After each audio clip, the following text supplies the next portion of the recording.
और सीधे आपको ले चलते हैं देहरादून, जहां पर राम मंदिर प्राण प्रतिष्ठा को लेकर प्रदेश में राम राज्य शोभा यात्रा निकाली जा रही है। मुख्यमंत्री पुष्कर सिंह धामी क्या कुछ कह रहे, सुन लेते हैं। आप सबका अभिनंदन करता हूं और आप सबको बधाई देता हूं कि आप एक ऐसे शुभ अवसर का उद्घोष कर रहे हैं जिसकी प्रतीक्षा हम पिछले 500 से वर्षों से भी अधिक वर्षों से कर रहे थे।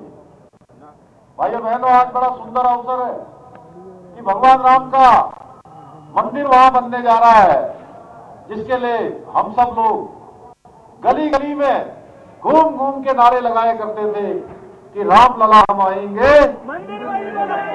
क्या कहते थे, जरा जोर से बोलिए,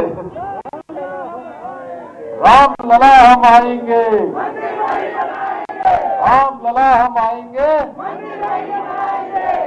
बच्चा बच्चा राम का, जन्मभूमि के राम का, ऐसे नारे लगाते हुए लंबा संघर्ष, लंबी प्रतीक्षा हुई और आजाद भारत उससे पहले सबकी प्रतीक्षा थी कि भगवान राम जहां पैदा हुए थे वहां भगवान राम का भव्य और दिव्य मंदिर बनना चाहिए। उसके लिए लंबा संघर्ष हुआ। ये दिन इतनी आसानी से नहीं आया है।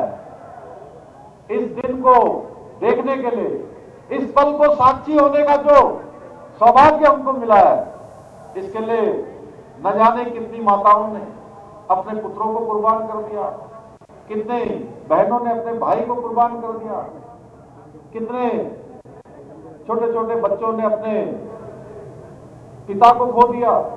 तब जाकर हमारे साधु संतों ने, पूज्य साधु संतों ने कितना बड़ा वहां पर बलिदान दिया।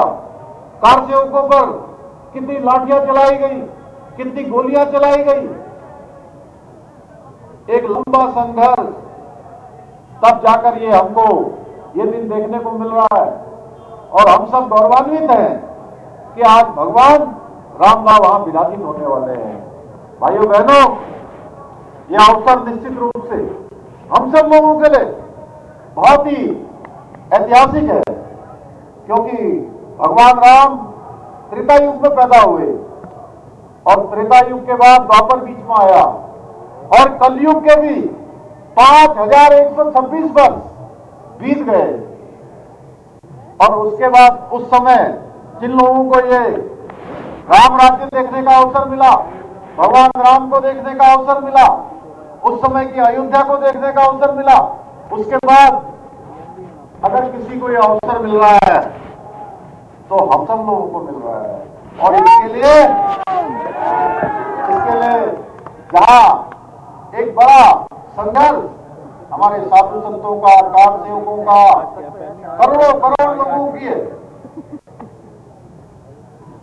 एक लंबे संघर्ष की कहानी के बाद ये पल मिल रहा है, वही हमारे प्रधानमंत्री आज नरेंद्र मोदी जी का नेतृत्व भी, उनके नेतृत्व ने भी ये मार्ग हमको प्रशस्त किया कि भगवान राम की जन्मभूमि के स्थान पर भव्य और दिव्य मंदिर बनेगा।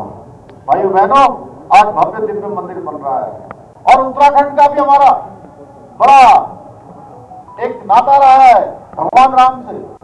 यही देवप्रयाग के पास भगवान रघुनाथ जी का मंदिर है और उस रघुनाथ जी के मंदिर के बारे में मान्यता है कि भगवान राम जब अपने पिताश्री को तर्पण करने के लिए यहां आए थे तो उस समय उनको पितृयज्ञ यहां पर करना पड़ा। उसकी बड़ी कहानी है। इसके साथ साथ राजा दशरथ जब अपने पुत्रों की प्राप्ति के लिए बड़ा यज्ञ कर रहे थे और यज्ञ उन्होंने कहां किया, यज्ञ उन्होंने किया मां सरयू के किनारे। और मां सरयू कहां से जाती है? मां सरयू हमारे ही इस देवभूमि उत्तराखंड से अयोध्या पहुंचती है। तो इस नाते एक गहरा संबंध हमारा है और हमारे उत्तराखंड के सभी भाई बहन राम भक्त भी है और राम भक्त भी है। मैं आप सबको कह सकता हूं कि बड़ी संख्या, चाहे कार सेवा करनी हो या भगवान राम के इस यज्ञ में अपनी आहुति दे लो, उत्तराखंड के लोग हमेशा बढ़ चढ़कर आगे रहे हैं। इसलिए हमने सरकार की तरफ से यह तय किया, जहां 22 तारीख को हम इसको अवकाश के रूप में हमारे स्कूल, कॉलेज, सभी जो भी सरकारी संस्थान है उन सभी में हम छुट्टियां करेंगे। इसके साथ साथ बड़ी संख्या में अब राम भक्तों का हमेशा वहां आना जाना रहेगा। उसके लिए उत्तराखंड की सरकार ने उत्तर प्रदेश से हमने वहां निवेदन किया था, अनुरोध किया था कि हमें वहां पर कुछ जमीन उपलब्ध करवा दी जाए, जिससे हम उत्तराखंड का भी एक भवन वहां पर बना सके। मैं धन्यवाद देना चाहता हूं आदरणीय योगी आदित्यनाथ जी को कि उन्होंने उत्तर प्रदेश की सरकार ने हमको जमीन आवंटित कर दी है और जल्दी उसकी सारी औपचारिकताएं हमारी पूरी हो जाएंगी। हमने जो धनराशि वहां जमीन के बदले में देनी थी, वो धनराशि भी हमने वहां जमा करवा दी है। जल्दी हम भी वहां पर एक बड़ा 3 एकड़ लगभग जमीन हमको वहां पर आवंटित हो रही है और उस 3 एकड़ भूमि पर एक अच्छा उत्तराखंड का सदन, उत्तराखंड का भवन बनाया जाएगा। जो भी राष्ट्रभक्त हमारे अयोध्या जाएंगे उनको वहां पर एक स्थान मिलेगा, अपने उत्तराखंड का स्थान होगा और लोग वहां पर जो है आसानी से प्रभु श्री राम के दर्शन कर पाएंगे। भाइयों बहनों, बड़ा सुंदर अवसर है, बहुत सारे काम हम सब लोग कर रहे हैं और ये जो 22 जनवरी को ये शुभ घड़ी हमारे सामने आने वाली है, उसके लिए हमने सारी तैयारी कर दी है। आज एक एक जनगण मन पूरे देश का उसमें सहभागी बन रहा है, केवल देश का ही नहीं वरन पूरी दुनिया के एक एक राम भक्त उसमें अपने को सम्मिलित कर रहे हैं, कहीं ना कहीं अपना योगदान दे रहे हैं। हम लोग भी बड़ी संख्या में जाना चाहते हैं। एक दिन उत्तराखंड की सरकार भी सारे मंत्रिमंडल के साथ वहां जाएगी। मैं जानता हूं आप सब लोग भी वहां जाना चाहते हैं, लेकिन वहां पर जो व्यवस्था बनी है अभी, उस व्यवस्था के अनुरूप हम सबको जाना है। उसके लिए व्यवस्था बनेगी। कुछ दिनों के प्रत्येक राज्यों के लिए कुछ दिन निर्धारित हुए हैं, उस दिनों के अनुसार हम सब जाएंगे।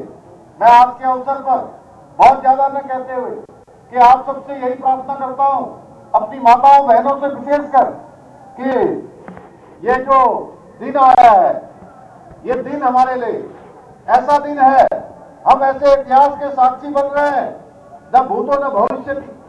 कभी ऐसा दिन हमारे सबके जीवन में पहले नहीं आया है जो दिन आने वाला है।